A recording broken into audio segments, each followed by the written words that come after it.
Hello viewers, আশা করি ভালো আছেন। তো আপনারা যারা নতুন ফটোশপে কাজ করছেন, ফটোশপ সম্পর্কে ধারণা অনেক কম। তো আপনারা ফটোশপে ছবি থেকে ছবির কাজ কিভাবে করবেন খুব সহজ হবে সেই বিষয়টি আজকে আমরা দেখব। তো তার আগে যে আপনি যদি আমার চ্যানেলে নতুন হয়ে থাকেন তাহলে আপনাকে অনুরোধ করব আমার চ্যানেলটি সাবস্ক্রাইব করার জন্য। আর অলরেডি যদি সাবস্ক্রাইব করে থাকেন তাহলে আপনাকে অসংখ্য ধন্যবাদ। তো চলুন শুরু করা যাক। তো আমি আপনাদের দেখানোর জন্য ডেস্কটপে একটি ছবি রেখেছি। তো সর্বপ্রথম আমি আমার কম্পিউটার যে ফটোশপ রয়েছে সেই ফটোশপটি আমি এখান থেকে ওপেন করলাম। ওপেন করার পরে ডেস্কটপে যে ছবিটি আমি রেখেছিলাম সেই ছবিটি আমি এই ফটোশপে আমি ওপেন করলাম। তো দেখতে পাচ্ছেন এই ছবিটি কিন্তু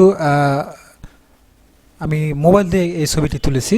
তো আপনারা স্ক্যানিং করেন বা মোবাইল দিয়ে তোলেন, সেই ছবিগুলোর কিন্তু কাজ কিন্তু এভাবে করতে পারবেন।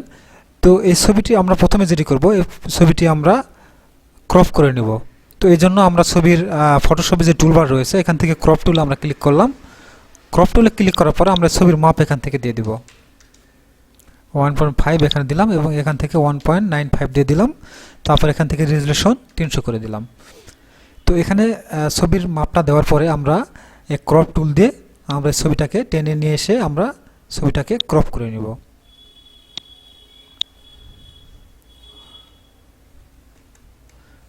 তো এরপরে আমরা কিবোর্ড থেকে ইন্টার প্রেস করব। তো ইন্টার প্রেস করলে আমাদের ছবিটি কিন্তু ক্রপ হয়ে গেল। তো এখন ছবিটি আমি যদি একটু বড় করি তাহলে আপনারা দেখতে পাচ্ছেন ছবিতে কিন্তু ছোট ছোট কিন্তু অসংখ্য কিন্তু দাগ দেখা যাচ্ছে। তো আমরা সর্বপ্রথম এই দাগগুলো আমরা ক্লিন করে দেব। তো এই জন্য আমরা যেটি করব, আমরা উপরে সবার উপরে দেখতে পাচ্ছেন যে ফিল্টার রয়েছে, মেনু থেকে এই ফিল্টারে চলে আসব। ফিল্টারে আসার পরে আপনারা একটু নিচের দিকে চলে আসবেন। আসার পরে এখান থেকে দেখতে পাচ্ছেন যে, তো এখান থেকে ইমেজ নমিক যে একটি ফিল্টার রয়েছে, তো এই ফিল্টারে আমি ক্লিক করলাম। ক্লিক করার পরে আমি এখান থেকে ওকে করে দিলাম। ওকে করে দেওয়ার পরে আপনারা বড় করলে দেখতে পারবেন। আমি যদি একটু আন্ডু করে আপনাদের দেখাই, এখান থেকে আগের ছবিটা দেখেন, এখানে কিন্তু অসংখ্য কিন্তু দাগ কিন্তু ছিল। তো এই ফিল্টারটা এখানে দেওয়ার পরে দেখতে পাচ্ছেন দাগগুলো কিন্তু উঠে গেছে। তো এখন বিষয় হলো এই ফিল্টারটা আপনাদের ফটোশপে যদি না থাকে তাহলে আপনারা কোথায় পাবেন। তো এই বিষয়ে আমি একটি ভিডিও করেছিলাম। এই ভিডিওর লিঙ্কটি আমি আমার এই ভিডিওর আমি ইন দি স্ক্রিন আমি দিয়ে দিব। সেখান থেকে আপনারা এই ফিল্টার কীভাবে যোগ করতে হয় সেই ভিডিওটি আপনারা দেখে নেবেন। তো এরপরে আমরা কি করব, আমরা ছবিতে অটো কালার দিয়ে দেখি আমাদের ছবিটা একটু উজ্জ্বল হয় কিনা।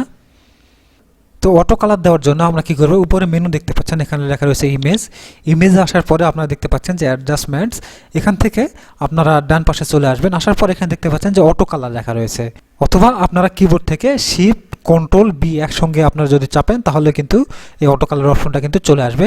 তো আমি এটাতে যদি ক্লিক করি তাহলে দেখতে পাচ্ছেন আমার ছবিতে কিন্তু অটোমেটিকভাবে কিন্তু একটা ডিপ কালার কিন্তু চলে এসেছে। তো আপনাদের যদি অটো কালার দিয়ে যদি ছবিটা যদি ভালো হয় তাহলে আপনারা অটো কালার দিবেন, না হলে আপনারা কি করবেন, আপনারা আবার ইমেজে চলে আসবেন। আসার পরে আপনারা আবার অ্যাডজাস্টমেন্টে আসবেন। আসার পরে আপনারা, তো এখানে আপনারা দেখতে পারবেন ব্রাইটনেস অথবা কন্ট্রাস্ট। তো এখানে আপনারা ক্লিক করে দেবেন। এখানে ক্লিক করে দেওয়ার পরে আপনাদের এখানে কন্ট্রাস্ট ব্রাইটনেস এটা একটু কম বেশি করে আপনারা দেখবেন যে আপনাদের ছবিতে কেমন প্রয়োজন হলে আপনাদের সেই ছবিটা ভালো হবে, সেখান থেকে আপনারা এটাকে একটু কম বেশি করে দিবেন। তো দেখতে পাচ্ছেন একটু কম বেশি করার জন্য আমাদের ছবিটা কিন্তু একটু ডিপ হলো এবং একটু কিন্তু সুন্দর হয়ে গেল। তো আপনাদের ইচ্ছা মতো এখানে কিন্তু ছবিতে কিন্তু আপনারা এই ব্রাইটনেস কম বেশি কিন্তু আপনারা করে নেবেন। আবার যদি মনে করেন যে আপনারা এই ছবিতে লাইট দিবেন তাহলে আপনারা কন্ট্রোল এল দিয়ে আপনারা এখান থেকে কিন্তু লাইট একটু কিন্তু কম বেশি কিন্তু করে দিতে পারবেন।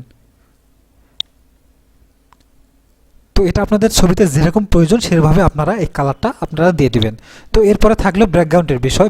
ব্যাকগ্রাউন্ডটা কিন্তু ছবি থেকে ছবি হওয়ার কারণে কিন্তু দেখতে পাচ্ছেন যে কিন্তু অনেক জায়গায় কিন্তু একটু বিভিন্ন দাগ রয়েছে।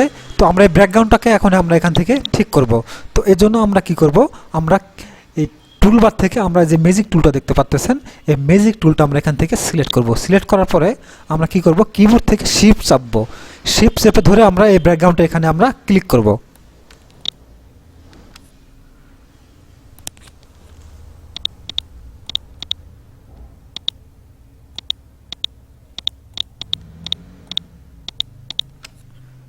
ক্লিক করার পরে আমরা কি করব, আমরা এখানে একটা ব্যাকগ্রাউন্ড দিয়ে দেব। তো আপনারা যদি চান তো আপনারা এখান থেকে ইচ্ছা মতো এখান থেকে চয়েস করে কোনো ব্যাকগ্রাউন্ড দিতে পারবেন। তো আমি যেহেতু ব্যাকগ্রাউন্ডটা যাতে খুব খারাপ না লাগে সেজন্য আমি পিছনে যে ব্যাকগ্রাউন্ড রয়েছে সেই ব্যাকগ্রাউন্ডের কোনো একটা কালারই আমি এখানে সিলেক্ট করে দেব। তো এই জন্য আমি কি করব, কিবোর্ড থেকে বি চাপবো, অথবা আপনারা এখান থেকে দেখতে পাচ্ছেন যে ব্রাশ টুল রয়েছে টুলবার থেকে, এই ব্রাশ টুল আপনারা ক্লিক করবেন। ক্লিক করার পরে আপনারা এই ব্যাকগ্রাউন্ডে কোন কালারটা দিতে যাচ্ছেন, তাহলে এই ব্যাকগ্রাউন্ডেরই যে কোনো একটা কালার আমরা দিব। তাহলে কিবোর্ড থেকে আমরা অল্টার চেপে ধরে আমরা এই কালারে আমরা ক্লিক করব। তো অল্টার চেপে ধরলে এই কালারটা কিন্তু আমাদের কপি হয়ে গেল। তো দেখতে পাচ্ছেন উপরের দিকে কিন্তু আমাদের এখানে সেই কালারটা কিন্তু চলে এসেছে। তো এই কালারটা আমরা এখান থেকে আমরা এখানে ক্লিক করে নিচে নেমে দেব। নেমে দেওয়ার পরে আমরা এখন যদি কিবোর্ড থেকে যদি ডিলিট চাপি তাহলে দেখতে পাচ্ছেন আমাদের ব্যাকগ্রাউন্ডটা কিন্তু সুন্দরভাবে কিন্তু রিমুভ হয়েছে। এখন আমরা যদি কন্ট্রোল ডি চাপি তাহলে দেখতে পাচ্ছেন আমাদের ব্যাকগ্রাউন্ডটা কিন্তু খুব সুন্দরভাবে কিন্তু রিমুভ হয়েছে। তো ব্যাকগ্রাউন্ডটার এখানে একটু যে সাদা রয়েছে এটা মোছার জন্য আমি এখান থেকে টুলবার থেকে রেক্ট্যাঙ্গুলার মার্কিং টুল যেটি রয়েছে এটা আমি সিলেক্ট করার পরে আমি এটাকে আবার টেনে ধরে সিলেক্ট করলাম, করার পরে কিবোর্ড থেকে ডিলিট চাপলাম, চাপার পরে আবার কন্ট্রোল ডি দিলাম। দেওয়ার পরে দেখতে পাচ্ছেন আমাদের ছবিটা কিন্তু অনেক সুন্দর কিন্তু হয়েছে। তো আপনাদের ছবিতে যদি কোনো দাগ থাকে বা কোনো আর কাজ করার যদি প্রয়োজন হয় সেই কাজগুলো আপনারা করতে পারবেন। তো আমার এই ছবিতে উপরের দিকে একটু দেখতে পাচ্ছেন যে একটু লাল ক্যালচের মতো একটু দাগ রয়েছে। তো আমি এখান থেকে কিবোর্ড টুলবার থেকে দেখতে পাচ্ছেন যে ব্রাশ টুল রয়েছে, এই ব্রাশ টুলটা আমি সিলেক্ট করলাম, করার পরে এখান থেকে অপাসিটি আমি এখান থেকে 15 বা 20 করে দিলাম। দেওয়ার পরে আমি এই কালারটাকে একটু ঠিক করে দেব। তো এই জন্য আমি দেখতে পাচ্ছেন যে এই যে কালো নিচে যে ভালো কালার রয়েছে, তো এই ভালো কালারটা আমি এখান থেকে কিবোর্ডে অল্টার চেপে ধরে আমি কপি করব। কপি করার পর ডায়ামিটারটা আপনারা রাইট বাটনে ক্লিক করলে ডায়ামিটার পাবেন, ডায়ামিটার এই বক্সটা ছোটো বড়ো হবে। তো এখান থেকে আপনারা চাইলে হালকা করে আপনারা ঘষে আপনারা এই যে দাগগুলো রয়েছে হালকা করে আপনারা এটা ঠিক করতে পারেন। এজন্য আপনার পার্সেন্টেজ আপনারা দেখবেন কম বেশি আপনারা করে নিয়ে কিভাবে আপনাদের কালারটা ঠিক হয় সেভাবে আপনারা এই কাজটি করবেন।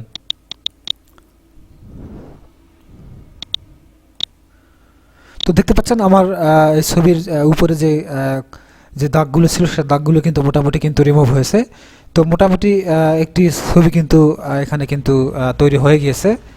তো খুব সহজ একটি বিষয় আশা করি বুঝতে পেরেছেন। তো সবশেষে আপনি আমার চ্যানেলটি ঘুরে আসতে পারেন। এরকম কম্পিউটারের বিভিন্ন ধরনের ভিডিও আমার চ্যানেলে রয়েছে, সেই ভিডিওগুলো হয়তো আপনার প্রয়োজন হতে পারে, আপনি সেই ভিডিওগুলো আপনার প্রয়োজন হলে দেখতে পারেন। তো ধন্যবাদ আপনাকে।